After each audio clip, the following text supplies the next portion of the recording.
भारत और चीन के संबंधों में सुधार के लिए एक और कदम बढ़ाया गया है। भारत के प्रधानमंत्री नरेंद्र मोदी ब्रिक्स समिट में हिस्सा लेने के लिए रूस की कजान में हैं और यहां आज एक हिस्टोरिकल मीटिंग हुई है। इस मीटिंग में एशिया के दो दिग्गज देशों के हेड ऑफ स्टेट यानी प्रधानमंत्री नरेंद्र मोदी और चीन के राष्ट्रपति जिनपिंग ने 5 साल के बाद एक बायलैटरल मीटिंग की है। इस मीटिंग पर अमेरिका और पश्चिमी देशों समेत पूरी दुनिया की नजरें लगी हुई हैं और हो भी क्यों ना, आज के समय दुनिया भर में जिस तरह का हालात बना हुआ है उसे देखते हुए ये बैठक कई मायनों में बेहद अहम मानी जा रही है। वैसे गौर करने वाली बात है कि ये मीटिंग ऐसे समय में हो रही है जब पूर्वी लद्दाख में एलएसी पर पेट्रोलिंग को लेकर भारत और चीन के बीच एग्रीमेंट हो गया है। आपको बता दूं कि भारत और चीन के बीच बीते कई वर्षों से एलएसी को लेकर विवाद चल रहा था।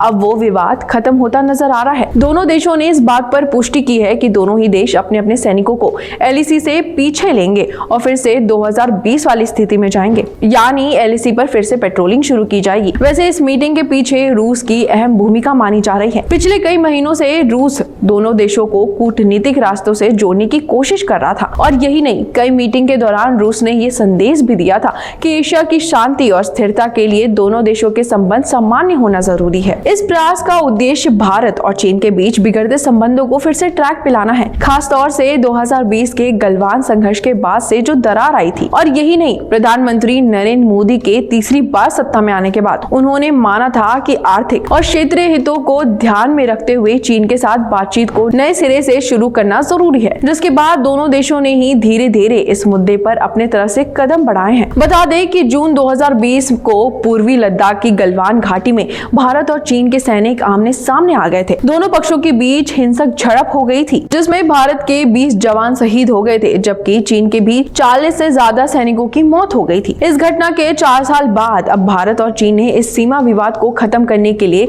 आगे कदम बढ़ाया है। इससे पहले भी विदेश मंत्री एस जयशंकर ने भी कहा था कि चीन के साथ सीमा पर लगभग 75% समस्याओं का समाधान हो गया है। और पिछले महीने ब्रिक्स मीटिंग के दौरान एनएसए अजित डोभाल की चीनी विदेश मंत्री से मुलाकात की थी, जिसके बाद दोनों देशों के सरकार ने मिलकर इस सीमा विवाद को खत्म करने के लिए इंपॉर्टेंट फैसला लिया है। इस वीडियो पर आपकी क्या राय है, हमें कमेंट सेक्शन में जरूर बताइए और सब्सक्राइब कीजिए न्यूज कनेक्ट। देश दुनिया की हर बड़ी खबर देखिए हर घंटे नई खबर के साथ सिर्फ आपके अपने चैनल न्यूज कनेक्ट पर। न्यूज कनेक्ट यानी खबरों से आपका कनेक्ट। न्यूज कनेक्ट को लाइक करें और सब्सक्राइब करें ताकि आप रहें हर वक्त हर खबर से अपडेटेड।